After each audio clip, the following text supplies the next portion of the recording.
최악의 참사가 벌어졌습니다. 2009년 브라질 리우데자네이루 228명을 태운 에어프랑스 447편이 프랑스 파리로 가기 위해 출발한다. 이 평범한 비행이 위험하다고 생각한 사람은 아무도 없었는데, 그런데 잠시 뒤 비행기가 대서양 한가운데 도달한 순간 갑자기 하늘에서 증발하고 만다.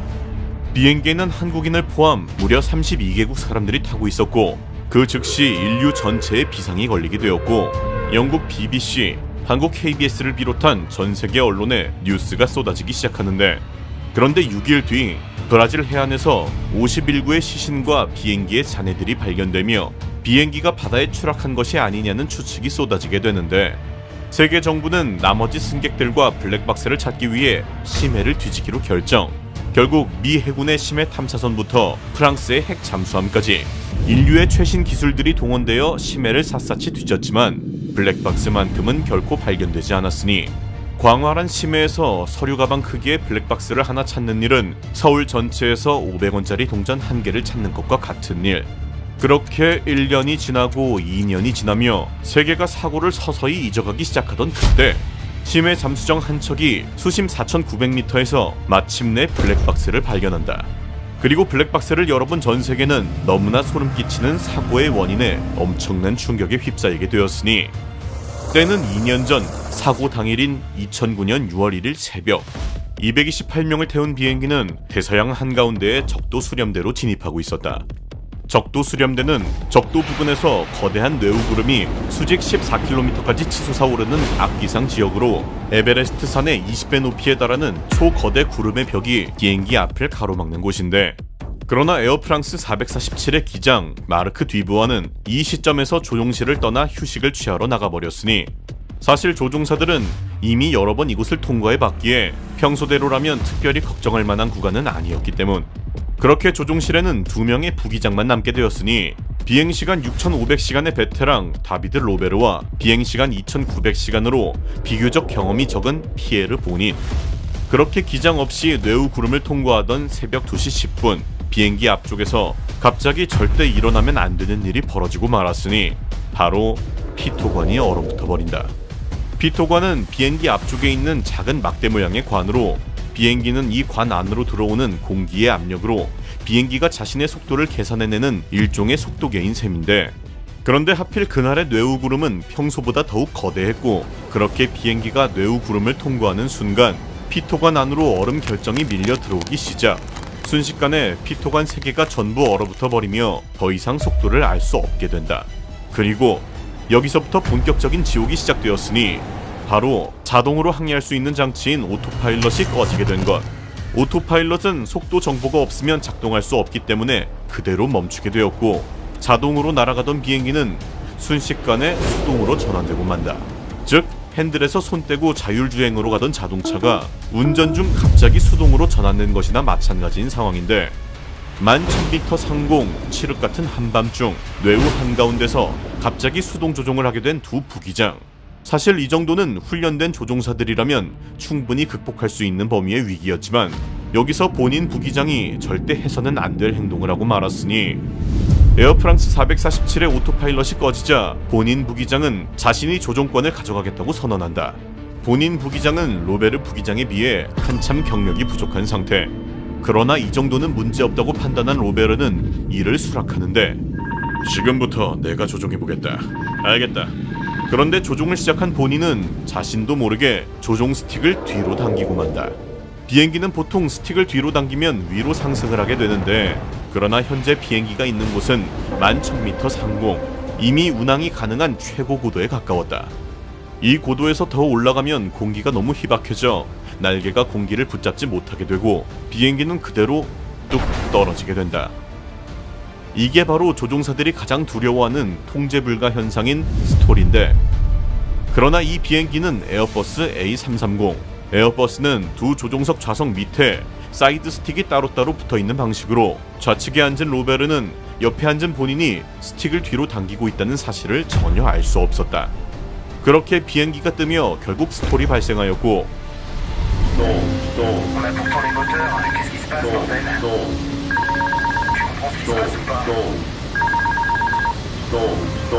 비행기는 순식간에 분당 3000m의 속도로 떨어지기 시작. 마침내 뭔가 잘못되었음을 깨달은 본인은 다급한 목소리로 외치는데 비행기 통제가 전혀 안 됩니다. 이 말을 들은 로베르 부기장은 곧바로 자신이 조종권을 가져오겠다고 선언. 본격적인 조종을 시작한다. 그러나 이 상황에는 치명적인 함정이 숨어 있었으니 에어버스의 각각 사이드 스틱은 서로 연결되어 있지 않기에 만약 두 조종사가 동시에 스틱을 잡으면 두 스틱의 평균값을 내서 비행기에 전달하는 형태. 즉 로베르가 기술을 내리려 스틱을 앞으로 밀어도 본인이 여전히 뒤로 당기고 있다면 평균값으로 서로 상쇄되어 버리고 마는 상황. 문제는 이 순간에도 피에르 본인은 자신이 스틱을 당기고 있다는 사실을 말하지 않고 있었던 것. 그 시간 뭔가 잘못된 것을 뒤늦게 알아챈 기장 뒤부하가 다급하게 조종실로 뛰어들어온다. 도대체 뭐 하는 거야? 비행기가 통제를 잃었습니다. 조종이 안 됩니다. 그렇게 3명의 조종사는 통제 불능의 원인도 모른 채 계속해서 고군분투하는데 그 사이 비행기는 11,000m에서 3,000m까지 순식간에 떨어지게 되었고 마침내 본인이 한마디를 하였으니 근데 저는 스틱을 계속 뒤로 당기고 있어요. 그 말을 들은 기장과 부기장의 얼굴은 새하얗게 질리고 만다. 비행기가 추락하고 있던 원인이 바로 옆자리의 막내 부기장이었던 것. 안 돼. 스틱 당기지 마. 조종권 줘. 조종권 줘. 그러나 비행기는 이미 1800m 아래 회복 불가능 지점까지 떨어진 상태. 그렇게 순식간에 대서양 수면 코앞에 다가왔고 안 돼. 추락한다. 에어프랑스 447편에 탑승한 228명은 전원 사망하고 만다. 그렇게 대서양 한복판에서 비행기가 흔적도 없이 사라진 그날의 비밀은 전 세계 항공 역사상 가장 허무한 비극으로 기억되게 된다. 그런데 여기서 정말로 충격적인 사실은 이런 허무한 사건과 달리 진짜 소름 끼치는 이유로 비행기가 흔적도 없이 사라지는 경우가 있다는 것인데 승객과 승무원 등 230여 명을 태우고 쿠알라룸푸르에서 베이징으로 가던 말레이시아 항공 여객기가 인도양에서 실종된 지 오늘로 꼭 1년이 됐습니다. Breaking news tonight, a Malaysia Airlines flight with 239 people on board, including 4 Americans, has gone missing. 2014년 3월 8일 자정을 막 넘긴 시각 말레이시아 쿠알라룸푸르 국제공항에서 중국 베이징으로 향하는 말레이시아 항공 370편이 이륙한다. 승객 227명과 승무원 12명을 포함한 총 239명이 타고 있는 해당 편의 기종은 세계에서 가장 안전한 기종이라 불리는 보잉 777. 게다가 기장은 52세의 자하리 아흐마드 샤로 무려 33년간 비행한 말레이시아 항공 최고참 조종사이자 보잉 777의 교관이었기에 약 6시간의 비행이 위험하다고 생각한 사람은 아무도 없었다. 새벽 12시 41분 마침내 비행기가 활주로를 떠나게 되고 약 40분 뒤인 새벽 1시 19분 비행기는 말레이시아 영공을 벗어나 베트남 관제권으로 넘어가며 기장이 마지막 교신을 남긴다.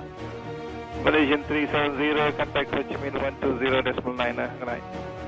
Good night, Malaysian 370. 그 어떤 이상도 느껴지지 않는 지극히 평범한 교신. 그러나 이 교신은 탑승자 239명의 마지막 흔적이 되었고 이후 이 사건은 말레이시아 370 굿나잇으로 불리게 되었으니 교신이 끝나고 정확히 1분 뒤 비행기의 트랜스폰더가 갑자기 꺼져버린다. 트랜스폰더는 비행기의 위치와 고도를 관제탑에 실시간으로 알려주는 장치. 이게 꺼지는 순간 레이더에서 완전히 사라지게 되는 것인데 문제는 이 장치 밖에서는 절대 끌 수 없다. 오직 조종석 안에서 누군가 직접 손을 대야만 작동을 멈춘다는 것. 즉 누군가 고의로 비행기를 통째로 세상에서 지워버린 것이다.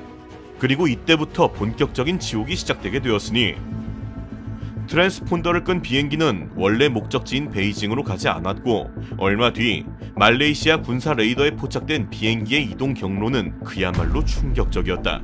비행기는 원래 방향이 아닌 서쪽으로 180도 방향을 틀었고 말레이시아 상공으로 다시 되돌아온 것.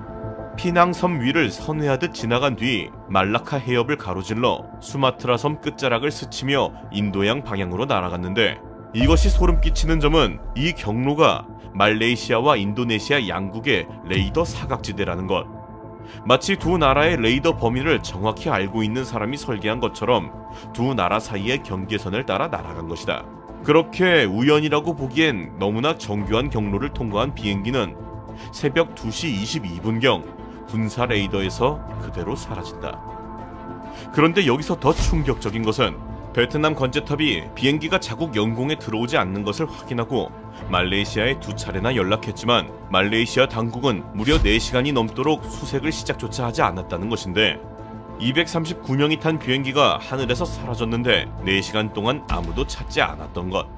그 사이 베이징 공항에서는 가족들이 도착 게이트 앞에 모여 비행기를 기다리고 있었고 예정된 착륙 시간을 1시간이 지나고 2시간이 지나며 사태가 점점 심각해지자 결국 항공사 측이 비행기와 연락이 두절되었다고 통보하였고 공항은 아비규환이 된다. 이 초기 대응 실패가 수색의 운명을 갈라버리게 되는데 비행기를 찾을 수 있었던 단 하나의 골든타임을 그대로 날려버린 것. 그렇게 흔적조차 없이 사라진 비행기. 그리고 이때부터 도저히 설명할 수 없는 일들이 연이어 터지기 시작하였으니 레이더에서 사라진 비행기는 그대로 추락한 게 아니었다. 얼마 뒤 영국의 위성통신 회사 인마셋이 결정적 데이터를 공개하는데 비행기가 사라진 뒤에도 약 7시간 동안 위성과 자동으로 신호를 주고받고 있었던 것. 쉽게 말하면 핸드폰이 꺼져 있어도 기지국과 핑을 주고받듯 비행기도 위성과 자동으로 신호를 보내는데 이 신호가 7시간 동안 계속되고 있었다는 것인데 이에 따라 엔지니어들은 이 데이터를 분석해 비행기의 대략적 위치를 추정한다. 비행기가 있을 수 있는 위치는 2개의 거대한 호로 나타났으니 하나는 카자흐스탄까지 이어지는 북쪽 호, 다른 하나는 남인도양으로 향하는 남쪽 호.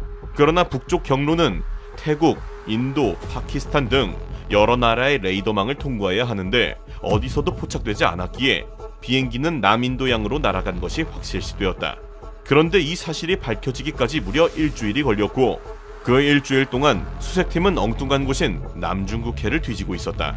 비행기가 베이징 방향으로 갔을 거라는 상식적인 판단 때문이었으니 일주일간의 골든타임이 허무하게 증발해버린 순간이었다. 비행기의 마지막 위성 신호는 이륙 후 약 7시간 반인 새벽 8시 19분.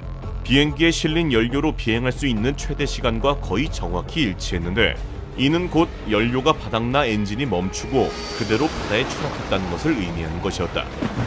그런데 진짜 문제는 추정 추락 지점이 호주 서쪽 평균 수심 4,000m의 남인도양 한복판이라는 것. 이곳은 엄청난 수압이 짓누르는 깊이에 지구에서 가장 접근하기 어려운 곳 중 하나였고 게다가 추정 범위만 수만 제곱킬로미터, 즉 사실상 바다에서 반을 찾기였다. 그러나 239개의 가족들에게는 이 망망대의 어딘가에 사랑하는 사람이 잠들어 있다는 사실만으로도 수색은 반드시 계속되어야 하는 것이었으니 실종된 비행기를 찾기 위해 사상 최대 규모의 수색 작전이 시작된다. 26개국에서 군함, 수색기, 잠수정을 보냈고 인공위성까지 동원. 뒤진 바다의 면적은 대한민국 전체보다 넓었고 투입된 비용만 약 2천억 원. 수색팀은 최첨단 장비를 바다 밑바닥에 끌고 다니며 해저면을 센티미터 단위로 스캔했고 수중 로봇으로 해저 산맥과 협곡 사이를 하나하나 훑었다. 그런데 역사상 가장 비싸고 가장 거대한 이 수색 작전은 계속해서 기대와 좌절의 반복이었으니 실종 10일째인 3월 20일 인도양 남부 해상에서 위성이 물체 2개를 포착한다.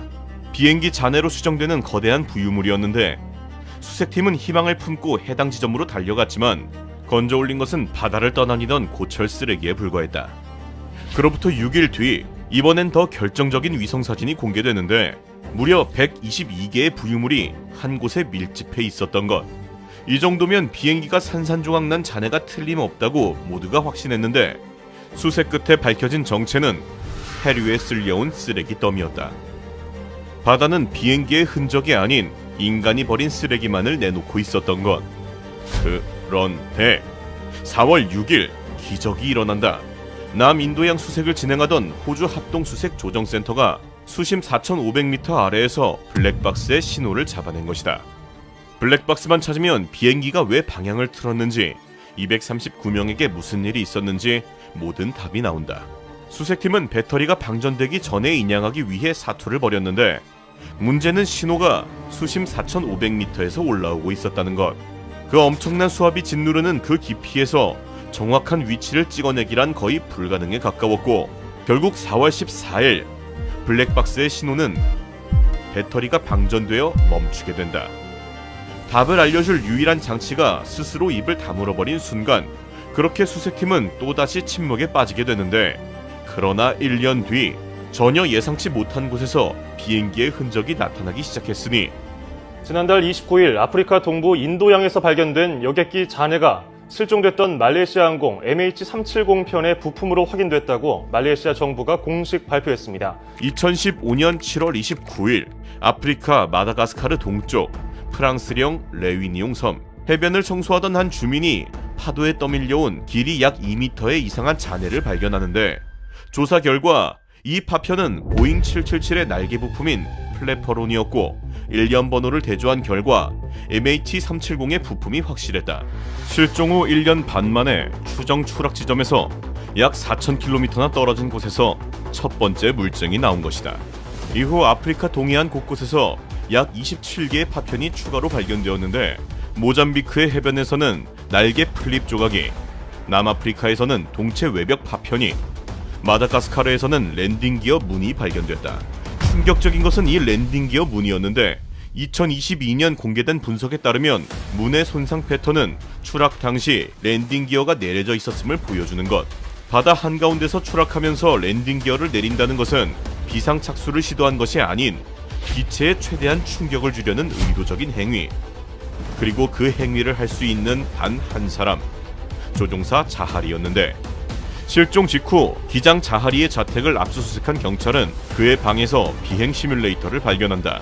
조종사들 사이에서 시뮬레이터는 흔한 취미이기에 처음에는 대수롭지 않았는데, 그런데 FBI가 삭제된 데이터를 복원하자 소름 끼치는 기록이 드러났으니, 시뮬레이터에 저장된 비행 경로 중 하나가 MH370의 실제 비행 경로와 거의 동일한 인도양 한가운데를 향하고 있었던 것. 즉 비행기를 몰고 남인도양 한복판으로 가는 연습을 미리 해본 것이다. 그러나 충격적이게도 말레이시아 당국은 이 시뮬레이터 기록을 공식 조사 보고서에서 누락시켰고, 이 사실은 2016년 미국 언론에 의해 뒤늦게 폭로되면서 말레이시아 정부의 은폐 의혹까지 불거지게 된다. 이 사실이 알려지자 전 세계는 하나의 가설에 주목하게 되었으니 기장의 자살 비행. 전문가들의 추정은 이랬다. 기장이 부기장을 조종석 밖으로 내보낸 뒤 조종석 문을 잠그고 기내 기압을 의도적으로 낮추면 산소가 부족해진 승객과 승무원은 수분 내에 의식을 잃게 되는데, 기장 혼자 산소 마스크를 쓴 채 7시간 동안 인도양을 향해 날아가 연료가 바닥나는 순간 바다에 추락시켰다는 것. 하지만 말레이시아 당국의 조사 결과 기장은 정신 건강에도 이상이 없었으며 자살 비행을 선택할 만한 극단적 선택의 징후는 발견되지 않았다는 결론이 내려진다. 이에 따라 기장의 자살 비행이 아닌 다른 가능성들도 제기되기 시작하는데, 말레이시아 정부는 실종된 여객기가 납치된 것으로 가닥을 잡아가고 있습니다. 말레이시아 항공 여객기가 테러 공격을 당했을 것이라는 추측이 나오고 있습니다. 위장 여권을 소지한 이란인 2명이 탑승해 있었다는 점에서 하이제킹 가능성, 화물칸에 실린 리튬이온 배터리가 화재를 일으켰을 가능성, 심지어 미군이 비밀리에 격추했다는 음모론까지. 그러나 그 어떤 가설도 완벽하게 들어맞지 않는다.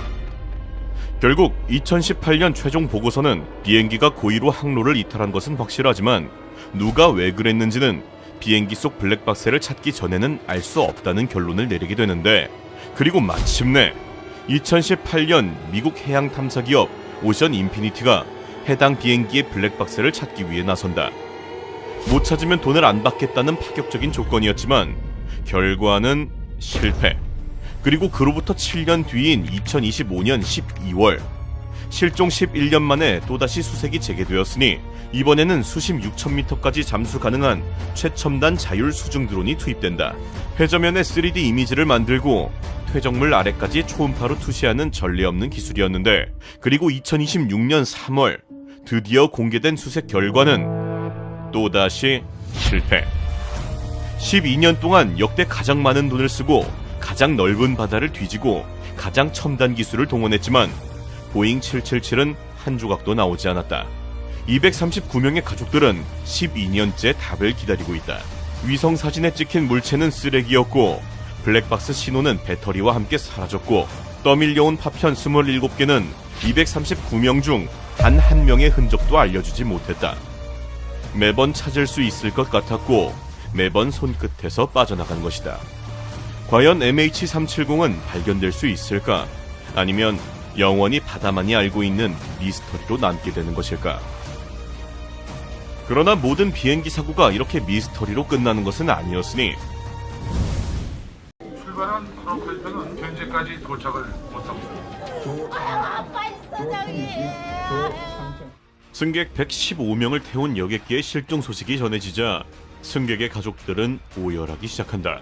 때는 1987년 11월 29일 오후 2시 1분 이라크 바그다드 국제공항에서 이륙한 대한항공 858편 승객 95명, 승무원 20명, 총 115명을 태운 이 비행기에는 이란과 전쟁 중이던 이라크에서 목숨 걸고 외화벌이를 하던 한국 노동자들이 마침내 가족품으로 돌아오기 위해 탑승해 있었는데 비행기는 아부다비를 잠깐 들렀다가 방콕을 거쳐 김포공항으로 돌아갈 예정으로 이라크에서 출발해 아부다비를 거쳐 다시 미얀마 상공으로 진입할 때까지 모든 것이 완벽하게 순조로웠다.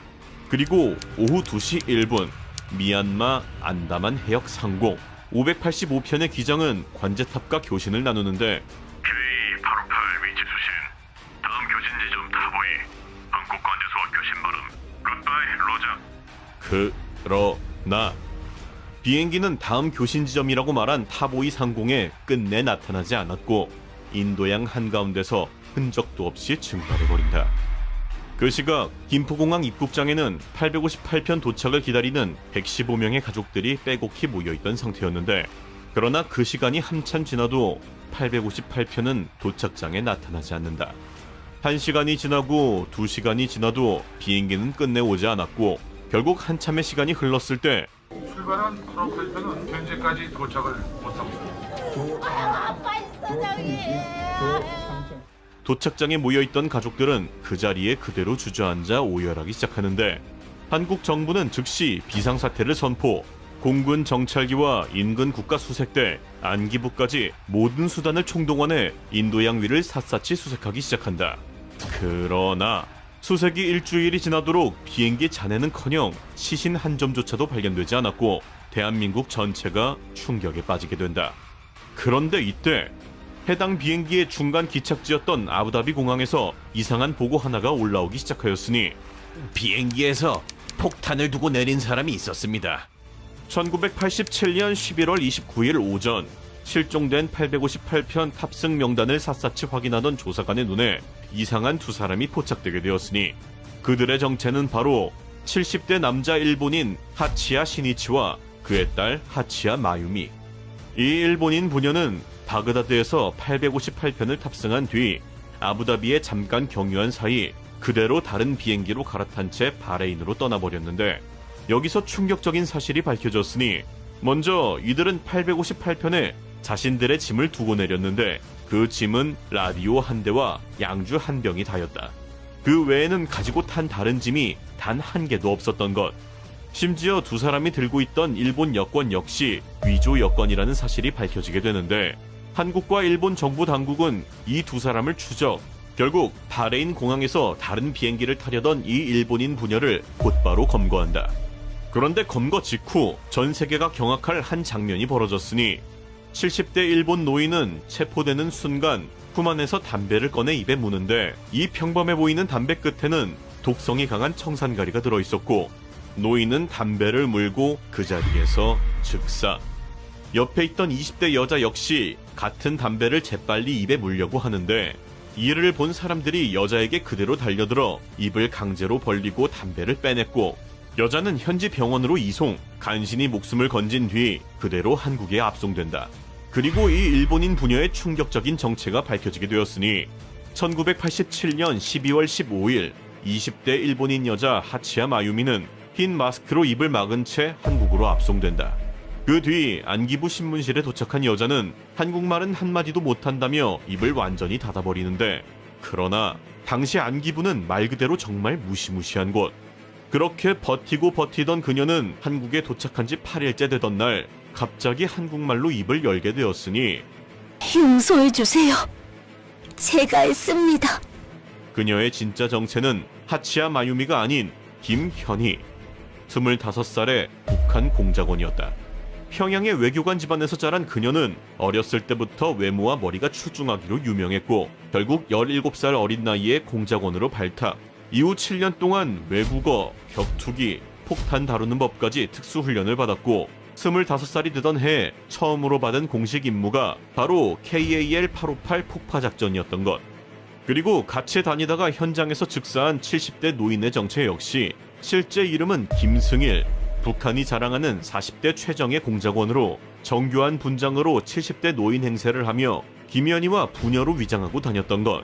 이 두 공작원은 북한 평양에서 출발해 모스크바부터 비엔나, 바그다드까지 복잡한 경로로 빙빙 돌며 수개월 동안 모든 추적을 따돌렸고 마침내 11월 29일 바그다드 국제공항에서 858편 비행기에 탑승하게 된다. 그들은 탑승 직후 비행기 좌석 위 짐칸에 일본제 파나소닉 라디오 한 대를 그대로 얹어놓는데 사실 이 라디오 안에는 강력한 폭약 C4 폭탄 350g이 들어있었고 그리고 옆에 놓아둔 양주병 안에는 액체 폭약 PLX 700cc가 들어있었던 것. 그리고 이 두 폭탄은 단순한 폭탄이 아닌 정확히 9시간 뒤 공중에서 폭발하도록 세팅된 시한폭탄이었던 것.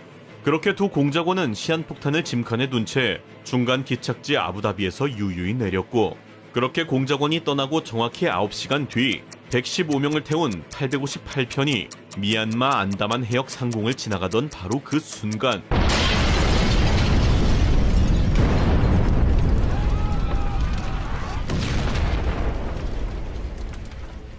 비행기는 그대로 공중에서 산산조각이 났고 안에 있던 115명 전원은 끝없는 인도양 바다로 그대로 추락. 그렇게 시신도 잔해도 그 어떠한 흔적조차 남기지 않은 채 증발하게 된다. 그런데 여기서 진짜 충격적인 부분은 도대체 북한은 왜 한국 민간 비행기 하나를 공중에서 폭파시킨 것일까? 심지어 군용시설도 아닌 민간인 115명이 가득 찬 이 평범한 여객기를 말이다. 모든 사건의 시작은 1987년 10월 7일로 거슬러 올라갔으니 당시 북한의 실세였던 김정일은 공작원 김연희와 김승일에게 직접 공작 지령을 친필로 내렸으니 88 서울 올림픽 참가 신청을 방해하기 위해 대한항공 여객기를 폭파하라.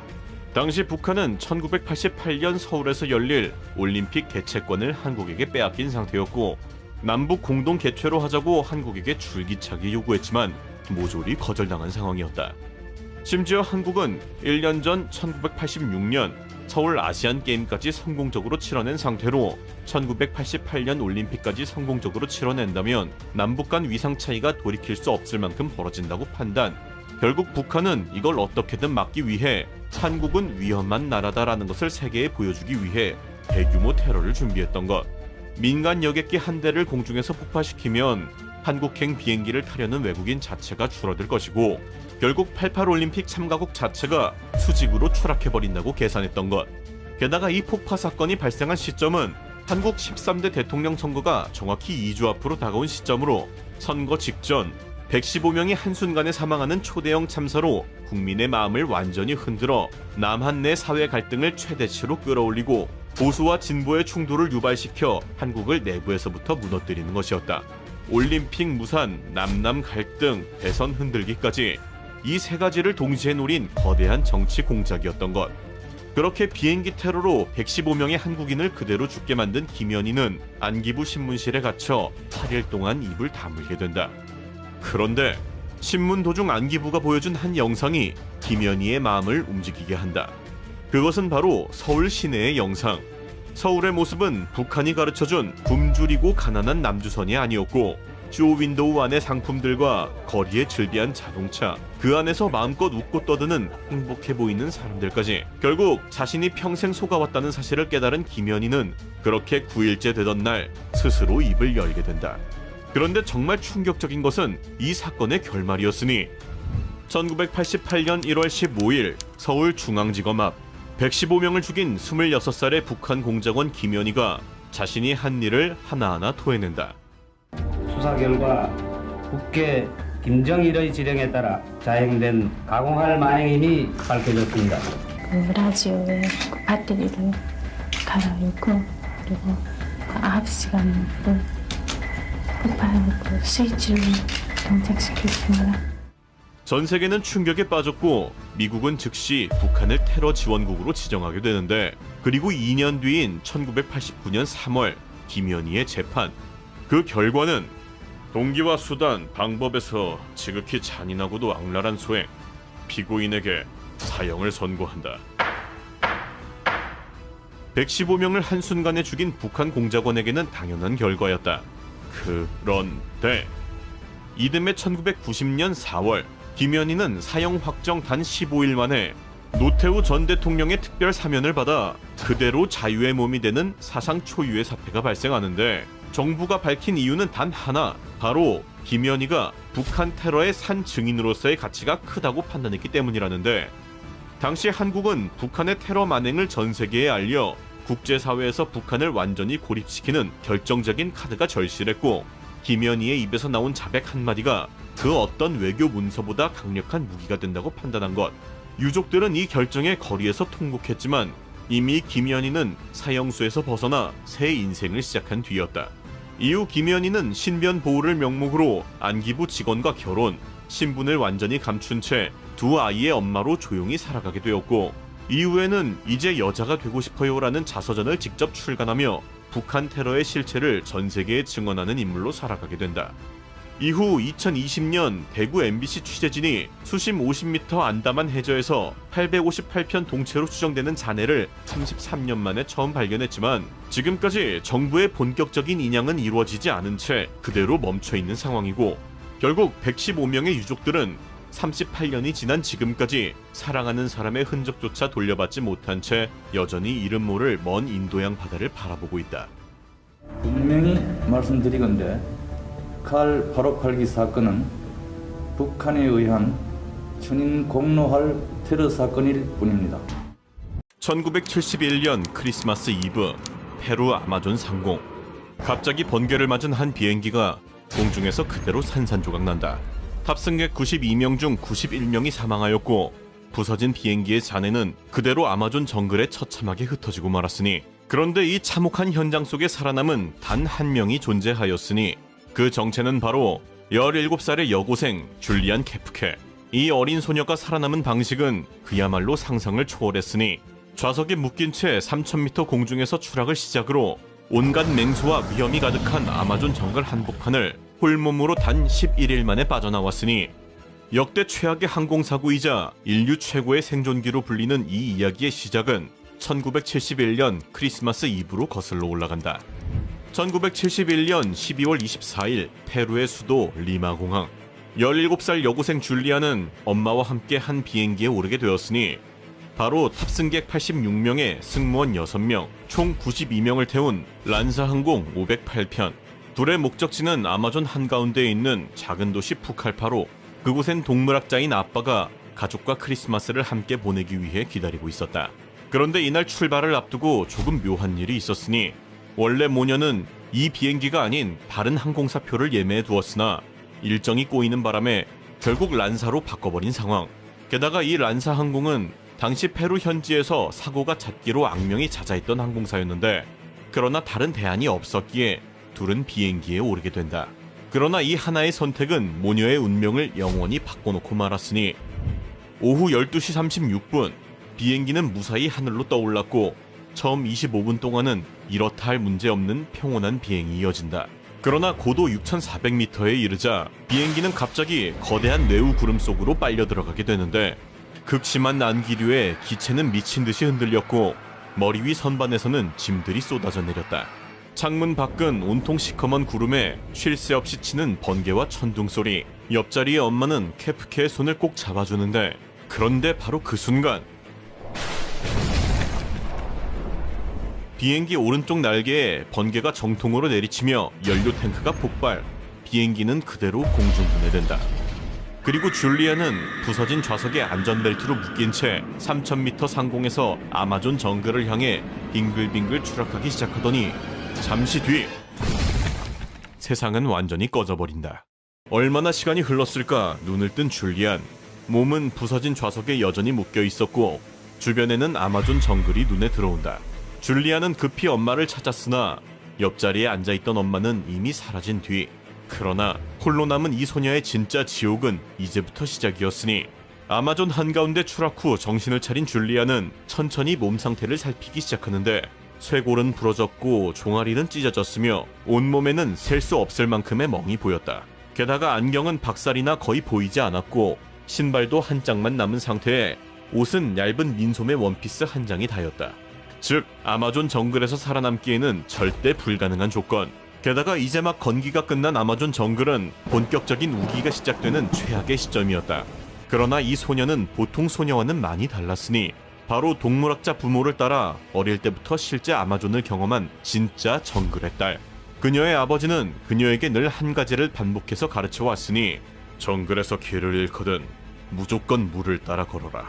바로 작은 물줄기는 큰 강이 되고 큰 강은 반드시 사람이 사는 곳으로 이어진다는 것. 그렇게 그녀는 안경을 고쳤으며 시야를 확보한 뒤 주변을 뒤져 작은 개천 하나를 기어코 찾아냈고 하류를 따라 한 발 또 한 발 걸어나가기 시작한다. 몸을 뒤덮는 끝없는 모기떼와 벌레떼, 귀 옆으로는 밤낮으로 이상한 소리가 들렸고 빗물 외에는 아무것도 먹지 못한 채 굶주림의 시간이 계속된다. 밤이 되면 한기가 뼛속까지 파고들었고 낮이면 숨막히는 습도와 지독한 폭염. 몸은 젖은 빨래처럼 축 늘어졌지만 조금씩 아주 조금씩 억압의 시간을 한 발짝씩 버텨내고 있었으니 그렇게 잘 버티고 있는 줄 알았던 그녀에게 이미 진짜 무서운 일이 벌어지고 있었으니 아마존 깊은 곳 추락으로부터 며칠이 지난 시점 줄리안의 팔에는 깊은 열상이 전혀 아물지 못한 채 계속해서 벌어져 있었다. 그 주변은 불타듯 뜨거웠고 고름이 흐르기 시작하는데 그러던 어느 순간 줄리안은 기분 나쁜 감각을 느끼게 되었으니 팔 속에서 무언가가 꿈틀꿈틀 살아서 움직이고 있다. 바로 구더기. 정글의 파리가 벌어진 상처에 알을 낳았고 거기서 부화한 수십 마리의 애벌레들이 그녀의 살 속을 파먹고 있었던 것. 게다가 아마존 정글의 공포는 이것이 전부가 아니었으니 강물 속에는 살을 뜯어먹는 피라냐에 강가에 잠복해 있는 거대한 악어, 그리고 숲풀 속에는 맹독을 품은 뱀까지. 끝없는 긴장 속 감염된 팔의 극심한 통증과 끝없는 굶주림으로 그녀의 몸과 마음은 하루하루 썩어들어가고 있었다. 그러나 이 17살 소녀는 어떠한 상황에서도 절대 멈추지 않았으니 정글에서는 기다리면 죽는다. 멈추는 순간 그대로 죽는다는 것을 누구보다 잘 알고 있었기 때문 23번 쉬고 한 발짝, 23번 쉬고 또 한 발짝. 그렇게 억겁 같은 시간을 버텨내던 열흘째 되던 날 그녀의 귀에 무언가가 들려오기 시작하는데 1972년 1월 3일 추락으로부터 11일째 되던 날 페루 아마존 한복판. 거의 쓰러지기 직전에 이 여고생의 몸은 녹초가 되었고 시야마저 흐려져 발걸음을 옮기는 것조차 기적에 가까웠다. 그런 그녀의 귀에 작지만 분명한 소리가 들려오기 시작하였으니 그건 바로 모터보트 엔진 소리. 소리를 들은 줄리아는 마지막 힘을 짜내 소리가 나는 쪽으로 한 발짝씩 기어가듯 옮겨갔다. 그리고 얼마 뒤 강가의 작은 오두막 하나가 기적적으로 눈에 들어왔고 그녀는 마지막 힘을 짜내 오두막 안으로 기어 들어간다. 그러나 그 안에는 아무도 없었다. 사실 이곳은 벌목꾼들이 잠시 일을 나간 임시 오두막으로 사람이 언제 돌아올지 알 수 없었던 것. 그러나 그녀에겐 생명을 구할 한 가지 방법이 남아 있었으니 바로 보트 엔진 옆에 놓여있던 휘발유 한 통. 그녀는 덜덜 떨리는 손으로 통을 집어들었고 휘발유를 자신의 팔 상처에 그대로 부어버린다. 그리고 그 순간 30마리가 넘는 구더기들이 꿈틀거리며 상처 밖으로 기어나오기 시작. 살이 타들어가는 듯한 고통이 밀려왔지만 이를 악물며 극한의 고통을 참아낸 그녀는 구석에 놓여있던 밀가루 포대에서 조금을 덜어내 입에 넣었고 간신히 허기를 달랜 뒤 쓰러지듯 오두막 한 구석에 몸을 뉘었다.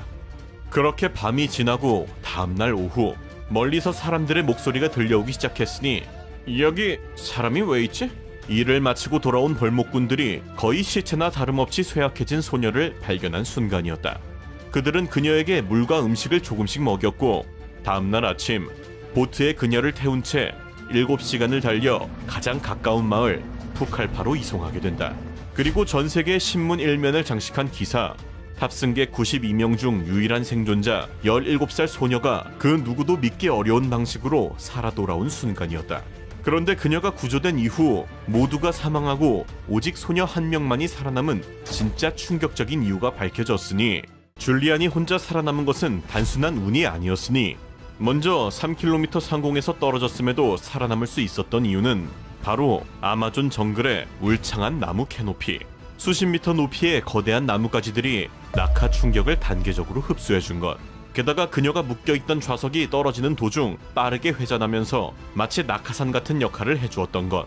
그런데 여기서 더 충격적인 사실이 사고 조사 과정에서 밝혀지게 되는데 바로 사고 직후 추락 현장에는 14명이 숨을 쉬고 있었다는 것. 그러나 이들 대부분은 부상으로 그 자리에서 누군가가 구해주기만을 기다리다 차례차례 숨을 거두었고 오직 줄리안 홀로 직접 걸어 나온 것이었다. 그녀의 아빠가 늘 반복해 말했던 정글에서는 기다리면 죽는다는 그 한마디가 결국 그녀를 살린 셈이었는데, 그리고 한 가지 더 소름 돋는 사실이 있었으니 독일의 거장 영화 감독 베르너 헤르조그, 그는 당시 영화 아기레의 촬영을 위해 줄리안이 탔던 바로 그 란사 508편 좌석을 예약했던 인물이었는데 마지막 순간 기적적으로 좌석이 취소되며 목숨을 건졌던 것. 그리고 그로부터 약 27년 뒤 헤르조그 감독은 생존자가 된 줄리안과 함께 그 옛날 추락했던 정글 그 자리로 돌아가 다큐멘터리를 찍게 되었으니 그것이 바로 윙스 오브 호프, 즉 희망의 날개.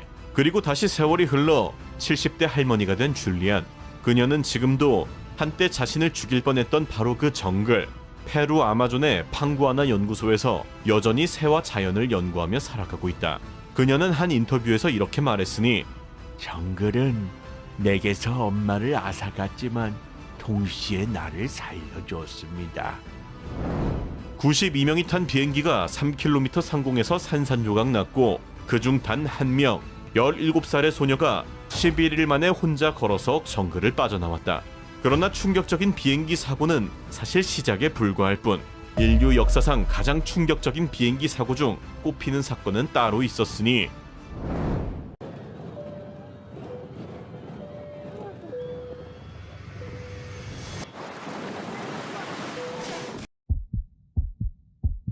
(2024년 1월 2일) 홋카이도 신치토세 공항에서 도쿄 하네다 공항으로 향하는 일본 항공 516편. 승객 367명, 승무원 12명, 총 379명을 태운 이 비행기에는 새해 여행을 마치고 돌아가는 많은 가족들이 앉아 있었다. 오후 4시 27분 신치토세 공항을 이륙한 516편은 순조롭게 비행을 해나갔고 약 1시간 16분 뒤 오후 5시 43분 하네다 공항 간제탑과 교신을 시작한다. JAL 완료. 활주로 34 아래 진입을 계속해주세요. JAL 완료. 활주로 34 아래 진입을 계속합니다. 기장은 관제탑의 착륙 허가를 복창한 뒤 평소처럼 착륙 절차를 진행. 승객들은 안내 방송에 따라 착륙을 준비하고 있었는데 그리고 4분 뒤인 5시 47분 28초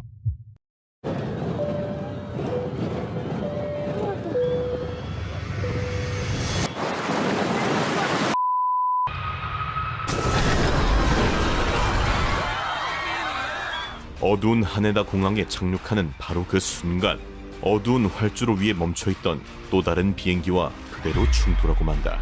충돌의 충격은 끔찍했는데 멈춰있던 비행기는 그 자리에서 폭발했고 516편은 왼쪽 엔진 부근에서 불이 붙은 채 약 1km를 그대로 활주한다. 승객들은 무슨 일이 벌어진 건지도 이해하지 못한 채 기내는 순식간에 아수라장이 되기 시작. 누군가는 유서를 작성하기 시작한다. 그러나 여기서 끝이 아니었으니 멈춰선 비행기의 불길이 점점 커지고 있었고 밖에서 보면 활주로 위에 거대한 불덩어리가 멈춰있는 것과 다름없어 보이는 상황. 도대체 왜 어두운 활주로 한가운데 비행기가 서 있던 것일까? 그 이유가 진짜 소름이었으니 24년 1월 1일 일본 노토반도에서 규모 7.6의 지진이 발생. 일본 전체가 엄청난 충격에 빠지게 된다. 건물이 무너지며 수만 명의 이재민이 갈 곳을 잃었고 도로마저 끊겨 육로로 구호물자를 보내는 것마저 불가능한 상태. 이에 해상보안청은 긴급 결정을 내리게 되었으니 바로 항공기로 구호물자를 실어 나르기로 한 것. 그렇게 승조원 6명과 구호물자를 실은 해상보안청 소속 항공기 Q300은 이륙을 위해 하네다 공항에 들어서게 된다. 그런데 이륙을 대기 중인 Q300에서 절대 발생하면 안 되는 일이 발생하고 말았으니 관제탑은 Q300에게 활주로 진입 전 정지선에 있으라고 지시를 하였는데 Q300 항공기 기장은 이동하라는 말을 이륙 허가로 착각해버린다. 즉 이륙 전 대기 위치에 있었던 Q300의 기장은 관제탑에서 이륙 허가를 하였다고 오인 아무런 의심 없이 활주로로 들어가 버린 것. 그렇게 활주로에 진입한 Q300은 약 40초 동안 활주로 한가운데서 그대로 멈춰 있었고 착륙 중이던 516편 역시 어둠 속의 활주로 위 항공기를 보지 못한 채 쾅! 이 착각 하나가 이 모든 비극의 시작이었던 것인데 그런데 여기서 진짜 충격적인 상황이 벌어지기 시작했으니 충돌 직후 기체 왼쪽 부근에서 불꽃이 치솟아 오르기 시작. 비행기는 멈춰섰지만 불은 멈추지 않았고 기내에는 검은 연기까지 퍼지게 된다. 379명의 승객과 승무원은 창밖의 불길과 기내의 연기를 보며 패닉에 휩싸이게 되는데 그런데 여기서 진짜 문제가 발생하고 말았으니 충돌의 충격으로 승무원과 조종사를 연결해주는 기내 통신 시스템 인터컴이 고장나버린 것. 즉 기장이 탈출 명령을 내려도 각각의 자리에 있는 승무원에게 전달되지 않는 상황이었다. 밖으로 나가도 되는지, 아직 기다려야 하는지, 어떤 문을 열어야 하는지 등 모든 것을 12명의 승무원이 각자의 위치에서 스스로 판단하는 상황. 불길은 점점 커지고 연기는 점점 짙어지고 그 중에서도 가장 충격적인 것은 비행기의 비상문 8개 중에서 열 수 있는 문은 단 3개뿐이라는 것이었는데 A350에 있는 비상문은 총 8개. 왼쪽 엔진 부근에서 불꽃이 타오르고 있었기 때문에 만약 잘못된 비상구를 열면 화염이 순식간에 기내로 뿜어져 들어올 수 있다는 것. 즉 8개 중 잘못된 문 하나만 열어도 379명 전원이 사망할 수도 있는 상황이었다.